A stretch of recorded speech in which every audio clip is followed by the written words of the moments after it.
Hey guys! So today's video is about detoxification, and we are going to get a little bit nerdy. This is for those of you that are really interested in the mechanics of how your body works, because truly there are so many interesting things happening inside you right now. And if you weren't interested in your health and feeling amazing, well, you probably wouldn't want to watch this. Let's get into it, shall we? In today's world, exposures to harmful substances, well, I'll call them toxins, is inevitable.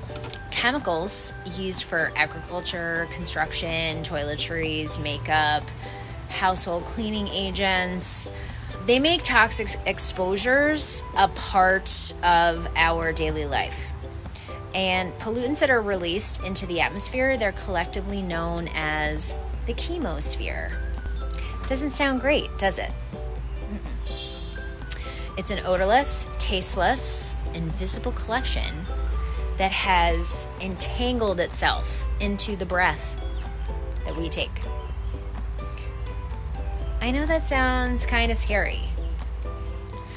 But the comforting news is that the human body was designed with its own systems for detoxification. So our liver, our kidneys, our skin, lungs, and GI work together to expel the harmful things that we encounter. And a toxic exposure or overload can cause a variety of symptoms, such as fatigue, anxiety, brain fog, depression, chronic pain, skin rash, allergies, food sensitivities, even immune suppression. So when we're exposed to these chemicals, our systems are designed to up the detox factor and work to clear them out. And in times of overexposure, say in a source of water contamination, those detox capabilities are unfortunately outweighed by the toxic load. The poison is in the dose, though. Some can experience the effects of toxic load far more quickly than others. And I'm making this video because I want you to learn how to optimize your 4 levels of detoxification. Now, before diving into phase 1, you have to tackle phase 0. Phase 0 is like ground zero. It means you need to identify the source of toxic exposure and then eliminate it. Because no matter how much remediating and supporting you do, you need to really get to that source. Now, for some, it's going to be switching your makeup. It's going to be about buying new cookware and swapping out cleansing products.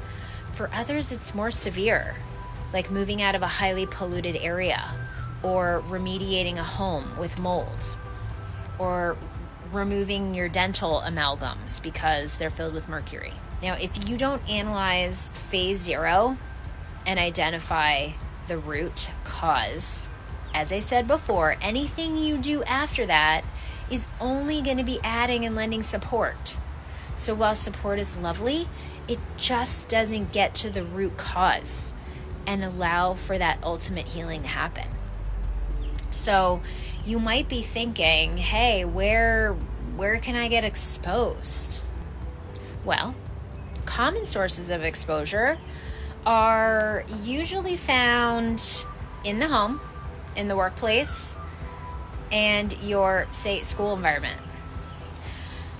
I often find that individuals are getting mold exposure from water-damaged buildings. Here in New England, we have a lot of old homes built with wood. And then mold from food as a secondary source. There are moldy foods. So with chemicals and pesticides and heavy metals, water contamination is also a common exposure source. I once conducted heavy metals testing on a client. It's a true story. When her test came back, we found that she had very high uranium levels. And upon further investigation, we had her well water tested. And sure enough, it had high levels of uranium. Thankfully, the state of Connecticut was able to remediate and filter out the uranium. So, testing your home, your school, and occupational water supplies is one way that you can pinpoint these exposures. So, also think about places that are near you, like golf courses or parks, airports, and factories, maybe farms that are using these chemicals. Even new construction projects could be off-gassing toxic chemicals that affect you. And unfortunately, we can't dictate what is in our every breath, right? The chemosphere is so vast, it's so varied, that it's nearly impossible to know everything that you're inhaling. So I'm a big fan of a great air purifier. Have one in your home, that can help a lot. Also, having a great water filtration system, that works great as well.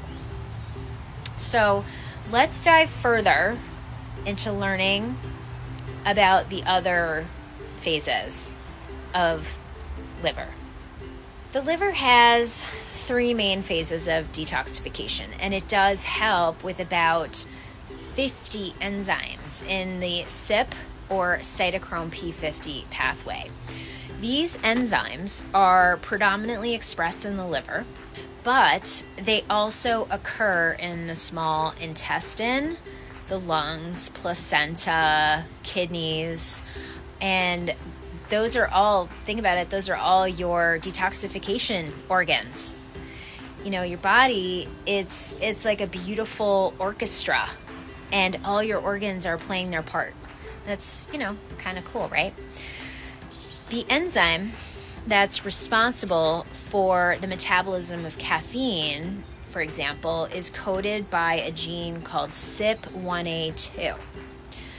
The goal in phase 1 detox in the liver is something called biotransformation. It's involved in metabolizing procarcinogens, hormones, pharmaceuticals, okay? Phase 1 is that first line of defense against the toxins, and the enzymes, they help neutralize and metabolize substances like alcohol and caffeine. They also offer protection by converting the toxins into less harmful ones, okay? So what's helpful in this case, in phase 1? Cruciferous vegetables, berries, resveratrol, and quercetin support phase 1 detoxification. Chrysoaryl, it's a compound in rooibos tea, hard to pronounce. Celery has it as well, and these can also help in this phase. So after those phase 1 molecules have been biotransformed to what's called a hydrophilic or water-soluble state, they can be excreted. And the byproducts of phase 1 liver detox can still pose that toxic threat to the body. If the toxins are allowed to build up and stay in the liver, they can damage your DNA and damage proteins. So it's the role of phase 2 liver detoxification to make sure that those toxins do not build up. Moving on to phase 2. Phase 2 is where it's called the conjugation of these biotransformed substances. So 2 common conjugation reactions are called glutathione conjugation, and then there's methylation. Glutathione is your body's master antioxidant, and it deals with pharmaceuticals and also clearing out that last bit of alcohol toxicity. An amino acid called cysteine is a particularly important amino acid that is involved in the making of glutathione. You've got other nutrients like turmeric, which helps support glutathione S-transferase enzymes. And milk thistle. Milk thistle is a bitter herb that contains the liver protective bioflavonoid silmarillion, which stabilizes cell membranes and helps repair liver cells. Milk thistle also increases your body's production of glutathione while helping your liver to detoxify fat before it releases bile. So that takes the stress off of your gallbladder. Now, I also mentioned methylation. Methylation is also a key process in phase 2 detox and taking nutrients that support the methylation factors. So foods high in protein, along with leafy greens, these things make methionine. And there was an interesting journal study, I think it was the Food and Nutrition Journal. It showed that beetroot supplementation improved liver enzymes due to improved methylation. What inhibits methylation? Sucrose, sugar and processed foods. Yep, that's going to lead to poor detox. No surprise there, right? It's also going to create fatty liver. Okay, phase 3. Phase 3 is the elimination stage of detox, right? Now, without proper supportive elimination, those toxins and potentially more toxic biotransformed products are going to stay in your body longer and potentially be reabsorbed. So dandelion is extremely helpful in phase 3. It's a natural diuretic, and it can help speed the elimination of toxins from the body, as it is also stimulating bile production. So the body has 3 main ways of excretion: the colon, the urinary tract, and your skin. And you can prime all of these main routes of detox through proper hydration and exercise. So upregulate your body's detox capacity and get phase 0 to 3 all working synergistically together so you can make more energy available and live a longer and healthier life. I love this product. It's by Pure Health Research. It's a liver health formula. It's going to support phase 1, phase 2, and 3 of detox. So I use it. It's part of my healthcare arsenal. And I encourage you to check it out to improve your detoxification arsenal. Happy detoxing, my friends.